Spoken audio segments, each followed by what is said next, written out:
Okay, so which part of this quest are we looking at today? Is there a specific group? Yes, and this is where it gets really interesting. We're focusing on Group 115. The title Greenstrokes gave it is just perfect. Roll up.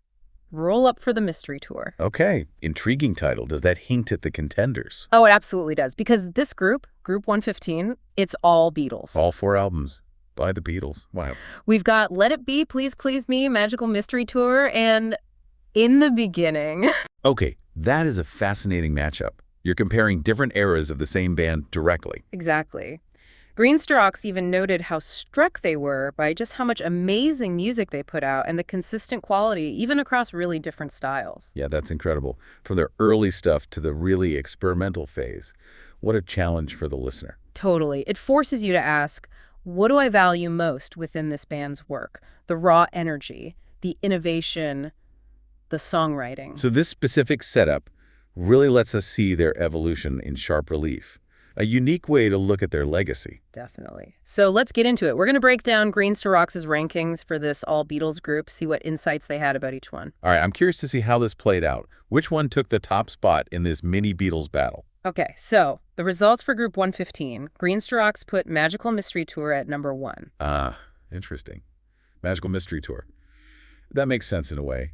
Greenstrokes mentioned its prog psychedelic undertones, right? Yeah, exactly. That seemed to be the key factor that set it apart in this specific group. It wasn't just pop music anymore. No, it was really pushing boundaries.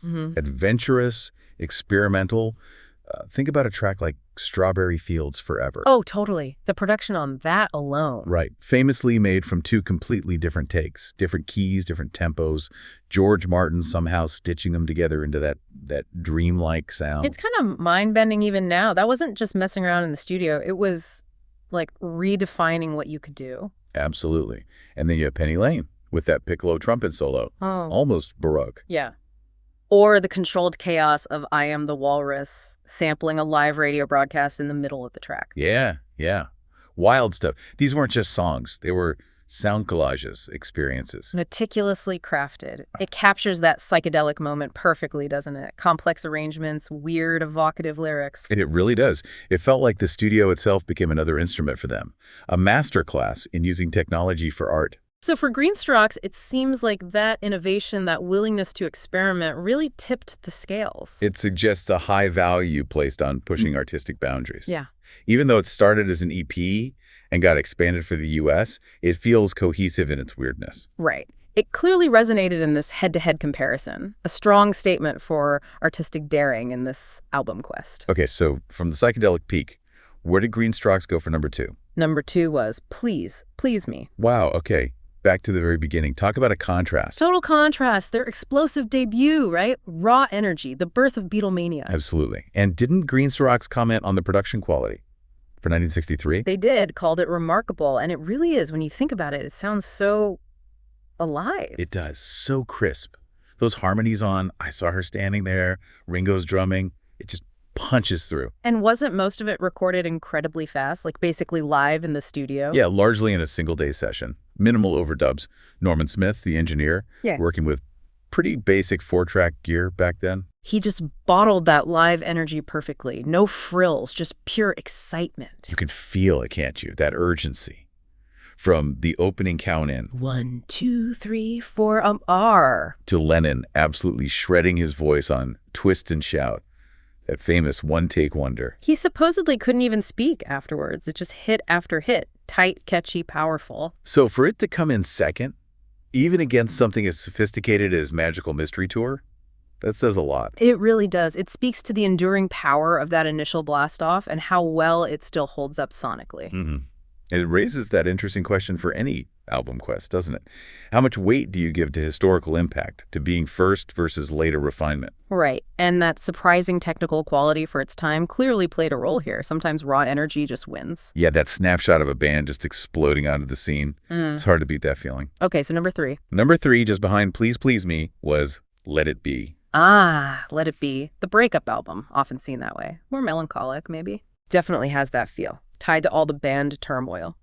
But Greenstrokes pointed out some really beautiful moments, didn't they? They did. Mentioned the beautiful Across the Universe and Long and Winding Road, tracks that show that even then they could craft these deeply emotional pieces. Across the Universe has that gorgeous floaty quality. That was one of the ones Phil Spector worked on, right? With the wall of sound treatment. Yes, exactly.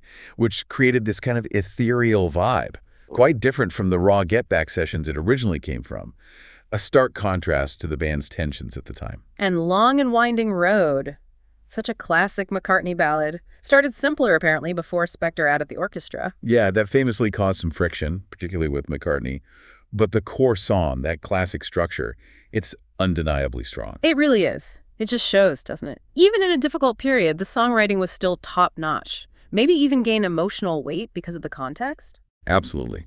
So its third place ranking here, so close to the debut album, it suggests that emotional resonance, that kind of stripped-down honesty in places, still carries a lot of weight. It might not have the debut's energy or the psychedelia of Magical Mystery Tour, but that depth, that vulnerability. It's another kind of strength, isn't it? Yeah. Not just complexity, but emotional impact. What truly defines greatness in a song. Good question. Which brings us to the final album in the group. Bringing up the rear, then, must be In the Beginning. That's the one. Very early stuff, as Greenstarox noted. Pre-Beatlemania almost. Yeah, described as very early and rockabilly 50s pop. This is Hamburg-era Beatles, right? Backing Tony Sheridan. Exactly. It's like a historical document. You hear their influences, their roots, before they really found their sound. It's fascinating to hear them in that context doing covers, that more straightforward rockabilly thing. It really puts their later evolution into perspective, doesn't it? The journey from that to, say, Magical Mystery Tour is just immense. Mind-boggling, really. But Greenstarox still found things to like, right? Mentioned the opening track. Yeah, they said it opens with the excellent money. That's what I want. Yeah. Even back then, you can hear that tightness, that energy they had. True. It's definitely good stuff, as they put it, even if it feels like a different band in some ways. So for this album quest, it raises another point. How do you weigh these early formative recordings against the later, more iconic work? Right. Does historical significance count as much as artistic peak? In the beginning is crucial for understanding where they came from. But maybe not the one you reach for when thinking best album ever in a direct comparison like this. Exactly. Its placement here kind of underscores the incredible range and transformation of the band. Makes you think about how you judge musical growth. So that's the breakdown of Group 115 according to Greenstarox, a really revealing album quest into the Beatles catalog. To recap, Magical Mystery Tour took the crown at number 1. Followed by the raw energy of Please Please Me at number 2. Then the poignant Let It Be at number 3. And the formative sounds of In the Beginning at number 4. What this specific quest really highlights, I think, is the sheer scope of their legacy. Putting these 4 albums side by side, it's like a miniature history of music evolution in itself. It really is. And it makes you reflect on your own preferences, doesn't it? Are you more drawn to the early excitement, the later experimentation, or the reflective songwriting? Absolutely. It challenges that whole idea of defining the best. Greenstarox seemed genuinely surprised by the consistent strength across such different styles. Yeah, that comment about their prolific nature and sustained quality. Even the album ranked 4th here is still considered good stuff. For most bands, that would be a highlight. It speaks volumes, doesn't it? Yeah. It forces you to appreciate the nuances within one band's output, not just comparing different artists. Definitely. It's less about a simple ranking and more about appreciating the journey. Which leaves us, and you listening, with a final thought to chew on, perhaps. Okay. We'll think about how your own history with these albums, your initial impressions, maybe nostalgia or just knowing the story behind them, might shape how you'd rank them. Context matters. If you put these 4 albums head-to-head in your own album quest, right now, would Magical Mystery Tour still come out on top for you? Or would the raw power of Please, Please Me grab you? Or the emotion of Let It Be? Or even the historical curiosity of In the Beginning? It makes you question your own criteria, doesn't it? What you subconsciously value when you call something great. It really does. A fascinating exercise, pitting giants against giants, even when they're from the same family.